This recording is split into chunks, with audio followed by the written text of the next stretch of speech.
Thank you all for being here. Today we're going to cover some things about getting back to school with Read Live.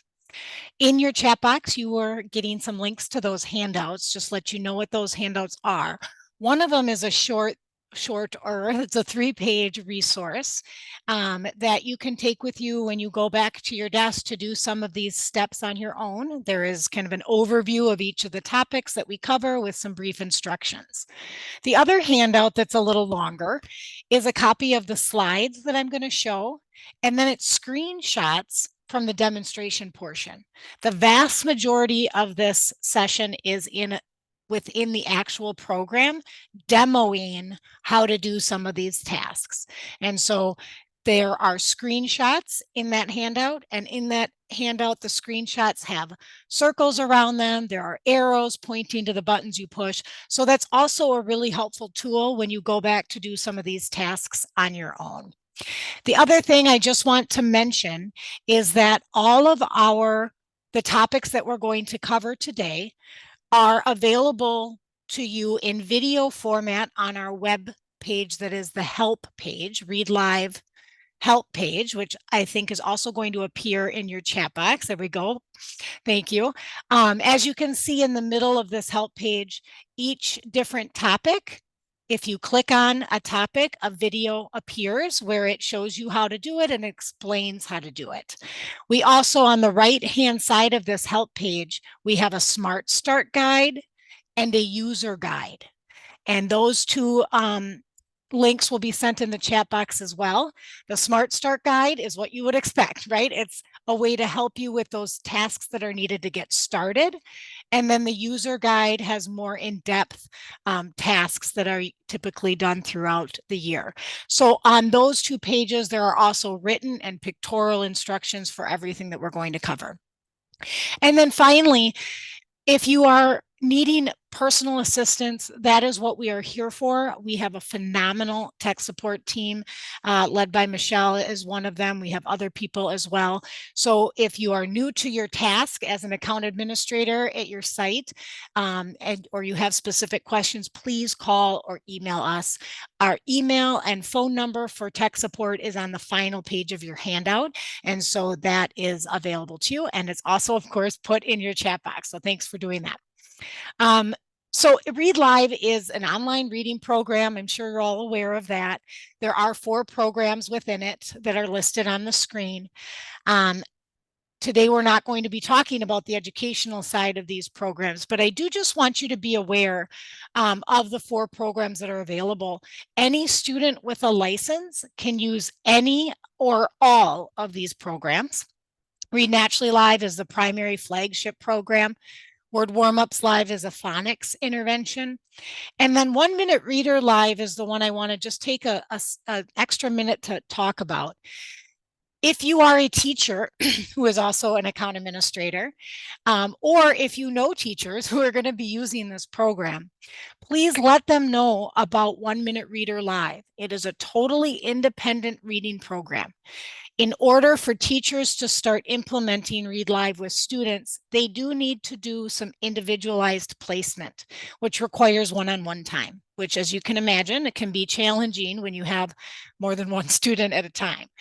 So 1 Minute Reader Live is a great resource for students. As soon as they are added to the program and given a license, they can start working in that independent reading program. So please let people in your district or school know about that resource. So what we're going to talk about today is optimizing your staff module, account maintenance, just some general information about how to navigate within the account. Then we're going to talk about licenses and lead teachers. And finally, we'll get into single sign-on and importing. And Michelle is the expert on those things, so you'll get to hear from her on those topics. Let's go ahead and get started with optimizing your staff module. I am going to go into the actual program now. So I'm going to leave my PowerPoint and head over to the Read Live program. And I'm going to log in as an administrator. Now, for those of you who are administrators, maybe you're an account administrator, when you log in, you're going to see what I am showing you. Account administrators can do all the tasks that I'm going to demonstrate today and that Michelle is going to demonstrate. If you are responsible for those tasks, but you are not listed as an account administrator, that is something that the account contact at your site needs to fix for you, or they need to do the tasks. So if you're not sure, some of you might be new and you have no idea what role you've been assigned. If you notice, I'm highlighting this blue button that says go to orientation and resources page. If you click on that button, it's the first screen that appears when you log in. And you can click on orientation and resources, and it says underneath getting started and read live, it lists what your role is. Okay, so account administrators can do any task within the account. And this is primarily these tasks that we're going to show are done by a person who is an account administrator. If you are not an account administrator and you need to be, your account can have as many account administrators as your site wants. So there's no limit on that. So know that you don't have to take the place of somebody else. You can both have that role. Okay, so now I'm going to click on this little picture of the house in the upper left-hand corner. If you put your eyes up there, my mouse is moving over it.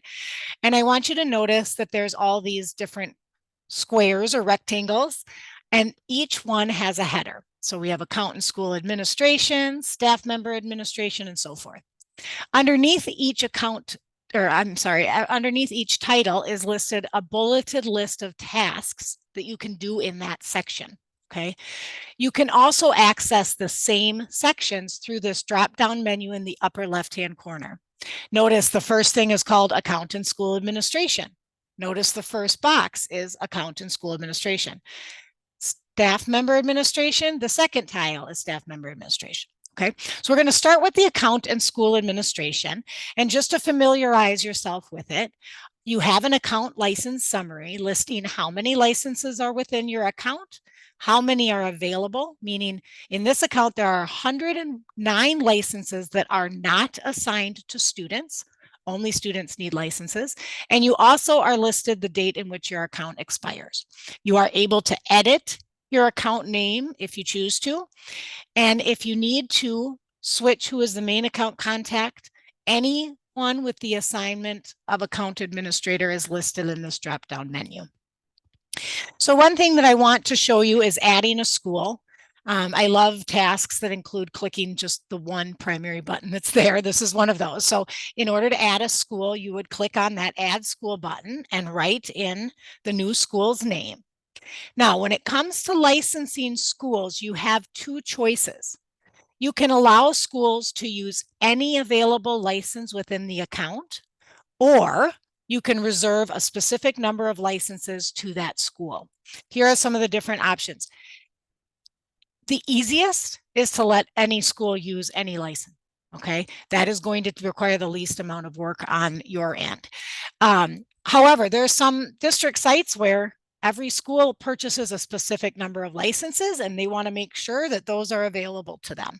And so if that is the case at your site, you can click reserve exactly this number of licenses, enter the number, and click save and close. Okay, again, it's a little easier to let them use any number. If you're not sure, go ahead and leave it as let them use any available, because you can change it at any time just by clicking on the school's name and then making the change and clicking save. Okay, so those things can be changed at any time. In order to delete a school, you simply find the school that needs to be deleted. And if they have no licenses assigned to students in that site, all you have to do is click delete school and that school will go away. Now, the next section in our handout talks about sorting and filtering. And these tasks, or not these tasks, these features, rather, are available within every section. If you notice in this table on our screen, it has the columns that are titled school, licenses, assigned to students, and so forth. If there are 3 horizontal lines next to the header, that means that you can sort and filter by that column. So for example, if I click on those 3 horizontal lines and I want to find every school that starts with the letter P, I click apply, and now Park Ridge and Pinewood are available. So it can limit your list. If you have a little funnel picture, that means that there is a filter here. So it means you're only seeing a partial list based on this column. So you just click back on that and hit reset, and your whole list comes back. You can also just sort, and sorting is even easier. You just click on that title of the header, and you can sort ascending, descending, alphabetic, numeric, depending on the category. So this is available within all the different sections. The sorting and filtering feature is available within all the different sections. Okay. So I am going to go back to that home page for a moment, and I am going to go underneath staff member administration. When I click on that button, I am presented with two options. And in the upper left-hand corner, I can add staff or delete staff. Okay. So if I add a staff member, I enter that new staff member's name. And I want you to notice that the user ID down here at the bottom, put your eyes down at the bottom where I'm highlighting.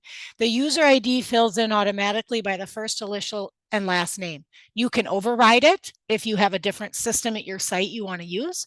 Otherwise, it's done for you. It's one less step.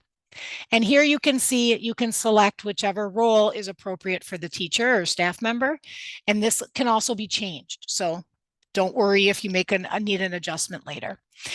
When you enter the teacher's email, and then you have to enter it again to make sure you have it right, you'll click save and add another, or save and close, and an activation email will be immediately sent to that staff member.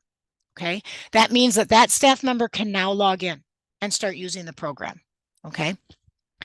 If they can't find their login, maybe you didn't let them know the email was coming, maybe it got stuck in their spam box. If they can't find it, you can click this reset button next to the staff member's name, and that email will be resent. Okay. You might want to check, make sure their email is right. You can click on their last name. You can see my hand key is over their last name. If you wanted to click on their last name and make sure this email is accurate for them, if it is, clicking reset will get that button, or we'll get that email resent to them.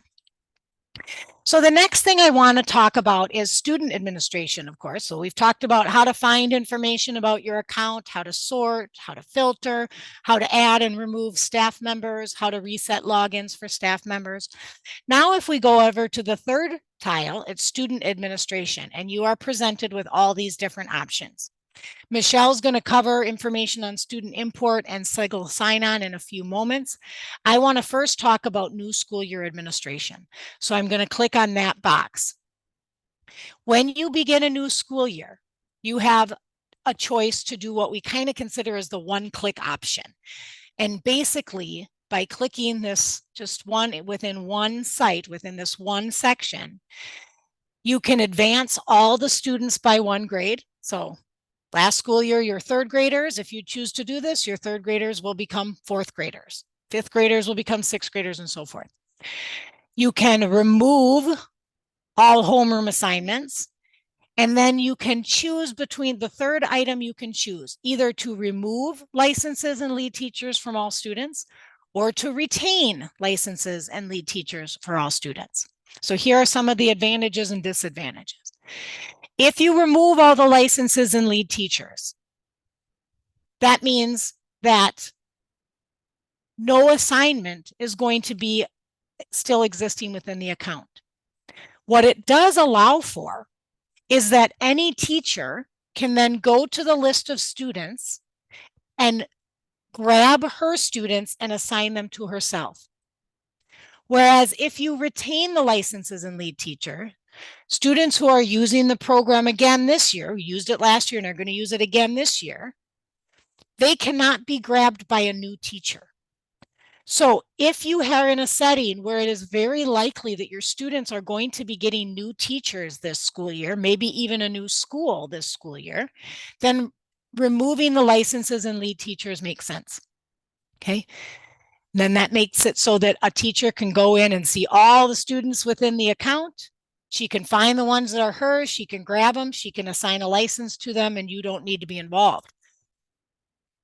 If you retain the licenses and lead teachers, this makes sense if, for example, maybe your special education teacher, she handles second, third, fourth, and fifth grade. And so she's still going to be the teacher for those kids. Then it would make sense to retain it. And then in order for a new teacher to grab that student, either the original teacher assignment would need to let go of them, or you as the account administrator would need to manually do that. Okay.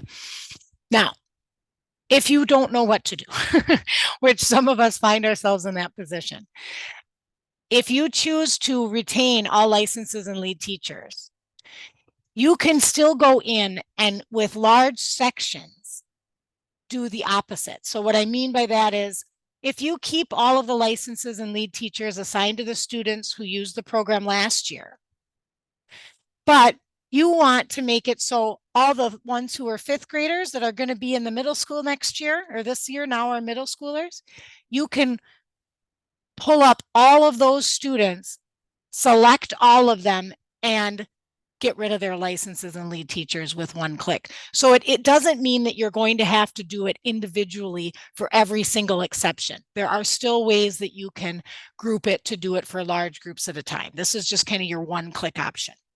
Okay. One thing I want to mention is in this important section, so don't forget to read this. You want to make sure that the other staff members in your account have not already advanced the grade of your students.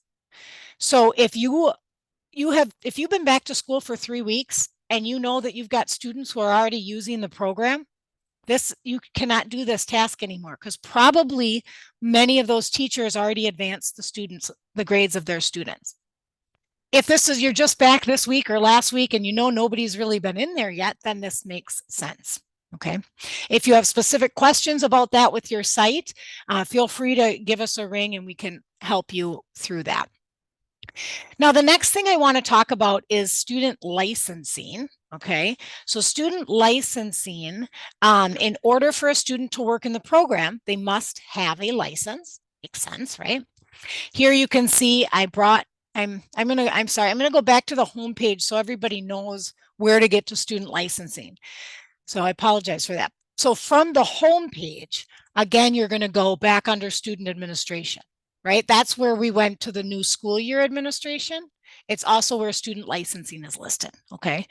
So when you click on student licensing, I have no students found because I need to select the school name.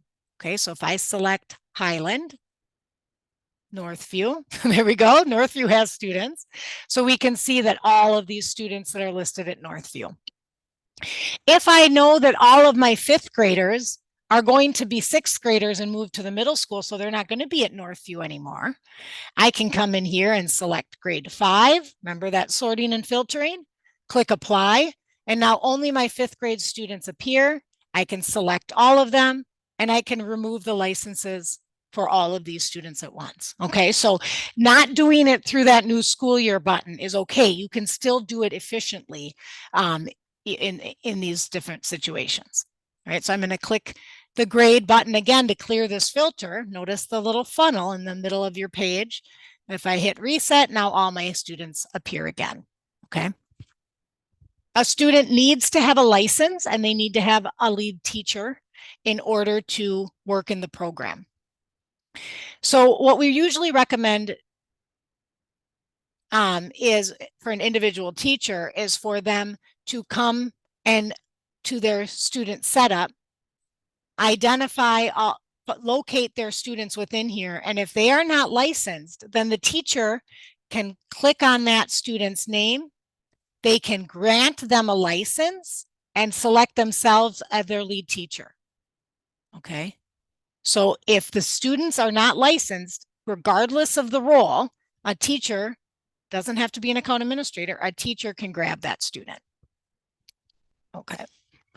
All right, so we already covered staff. The other thing I want to mention is the team function. So a lot of times I get questions from ed teachers saying, well, it's not just me. I know I assigned that lead. I'm the lead teacher, but the classroom teacher also wants it. Or we job share and we're both the special ed teachers. We both need access to this student. So you can create teams, and the account administrator within your account can create teams, but so can teachers. Okay, you can both do that. And you can select the teachers you want to be on the same team, and then everyone within that team can access data, make changes to any student who is assigned to a teacher who's on that team. Now, this is an important question for those of you who actually use it with students. I know many of you are probably tech people. Some of you are also teachers. So if you are a teacher, any teacher, anyone with any login within a Read Live account can do day-to-day operations with any student within that account. So don't worry if you sometimes fill in for Mrs. Johnson, you can still do the day-to-day operations with Mrs. Johnson's students, even though they're not assigned to you and you're not on her team. Okay. That the functions that are not possible would be changing the story, changing the level, changing story options. So making changes to the student or running data reports. Then it needs to be a lead teacher, a school coordinator, an account administrator, or being on the same team. But day-to-day operations in the classroom with the kids can be done with any staff member with any login within the account. Okay. Unlocking, I should mention. If you notice under the staff member administration button, I meant to mention this before, so I apologize. Under the staff member administration, there's this column that's called Unlock User ID. Sometimes teachers will make too many mistakes. Sometimes students will try to log in as teachers and make too many mistakes and an account gets locked. If that happens, you can just click on this Unlock User ID and the teacher will be able to get in immediately. But it is only a 30-minute time that it's locked for. So it's not like she's going to be stuck out of there forever if you happen to not be available to make that account unlocked for her. All right.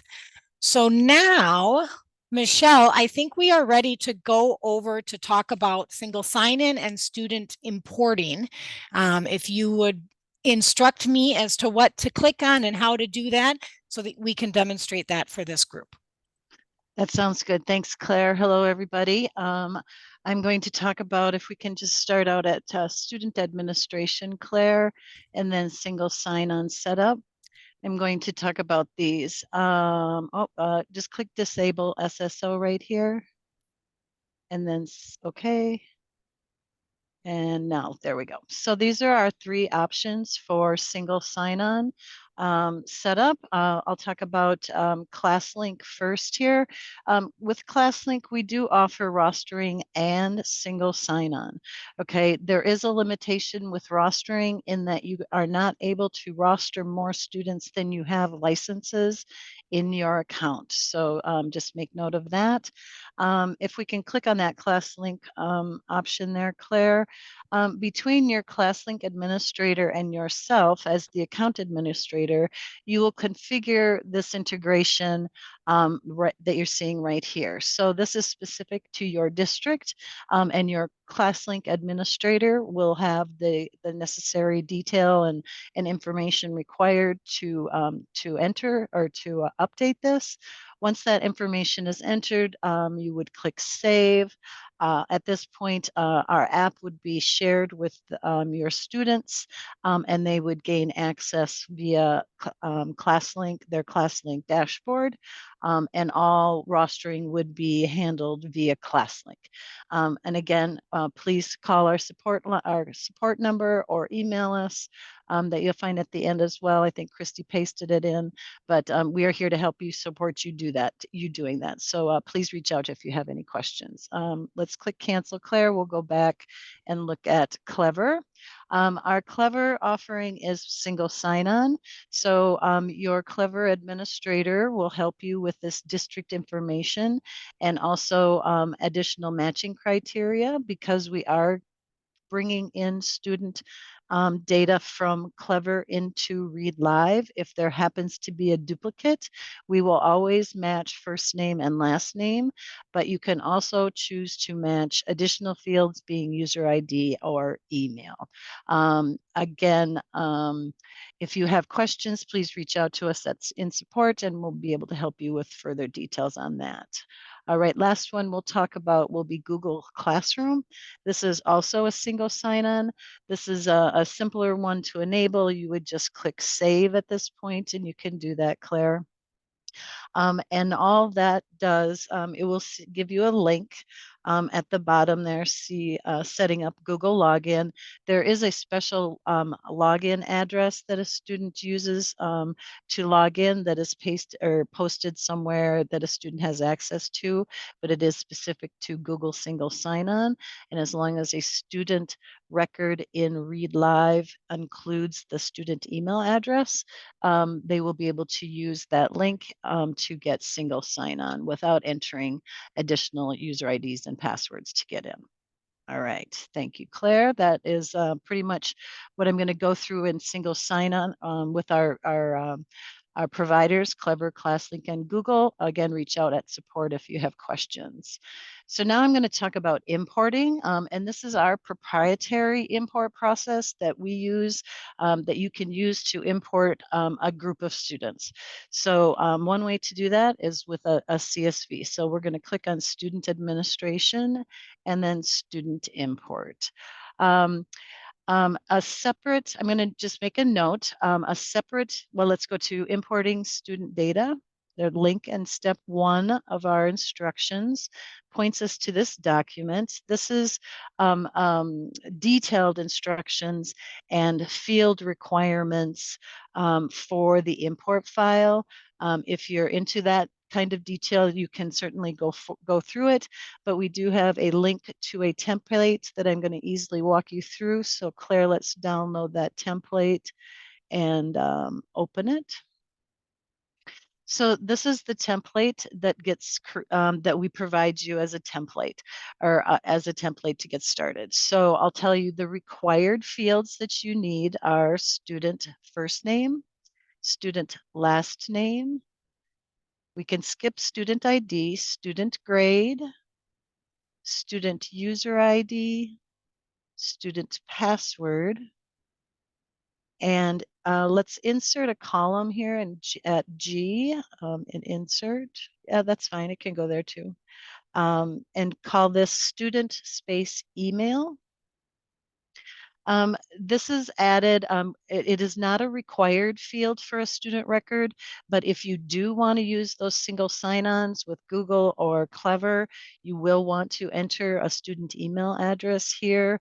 You can also enter them manually on the student setup page, but again, you're populating probably more than 20, 30, 40, 50 students in this document. And so just to mention too, the column headings should remain as they are. There's no editing required. The contact relation, contact first name, contact last name, and contact email are free-form text fields. So in relationship, you could write mother and mother's first name, and then mother's last name, and then mother's email. And then if you wanted to do father, you could do the same as well. If that is a valid email address for that parent, we would be able to email that parent or those parents from within the application, progress reports, and welcome letters, different things like that. So let's pretend that we have saved and we have entered student data. We've now saved this file. It's a CSV file. And again, you can create that in Microsoft Excel. You can use Google Sheets, a number of different applications to create that CSV file. So now we're going to go back to the application and we're going to schedule this import. Imports are scheduled overnight. So right now we are going to browse to our file, and you would browse to the location that you saved your file to. And I'm going to do, let's do the one with error first, so we can demonstrate that. And we do have to specify the school, and we're going to choose Northview as our school, and we'll click next. And this is a summary of what is going to happen. These are the students that will be added, the passwords that we've given them, all the detail that we had entered in that CSV file, and just click next here. and we proceed with yes to schedule the import. Um, and now it's telling us that we do have some duplicates. I apologize for that.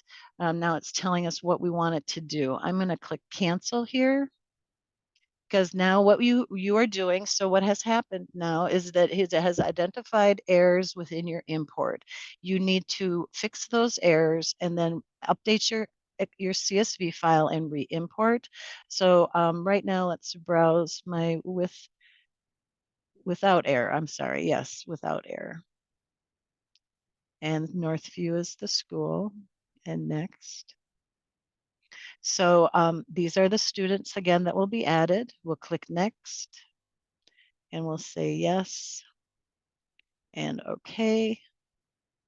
And now our import has been scheduled for tonight. Tomorrow morning, those students, all 20, 30, 40, or 50 of them will be in the application or in Read Live, ready to be assigned a lead teacher, a license and lead teacher.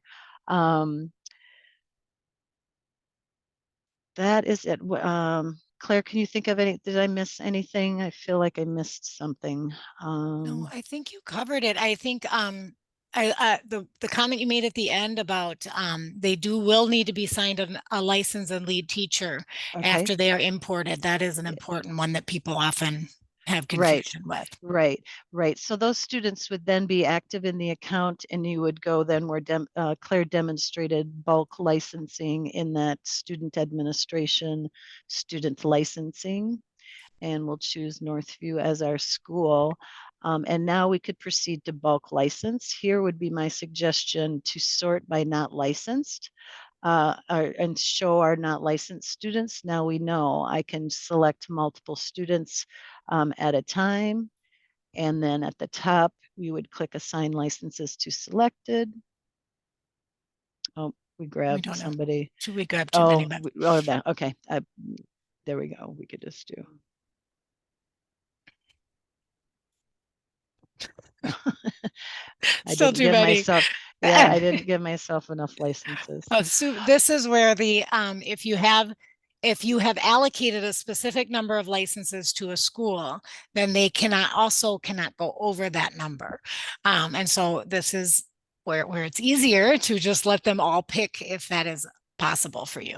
Right. And notice too, as you said that, Claire, the school license summary is right there at the top. This particular school has 25 reserves. So there's your summary for this particular school and how many you have available. Right. So now if we click it, now we have been granted Right. permission because we have under the number that are available, and we can select the lead teacher and click OK. And then all those students would have a license. They'd be assigned a lead teacher, and their teachers can begin placing them into the programs. Exactly. That is it for importing. Again, reach out to us at support. We're here to help you. We welcome your questions. I'll turn it over to Claire and she will finish up the last few agenda items. All right, thank you, Michelle. We have training resources for people, especially for staff and students, meaning teachers who are going to be implementing the program. So we have free online training courses. Oops. We also have free online training courses, and we have videos, recorded webinars that are all free of charge.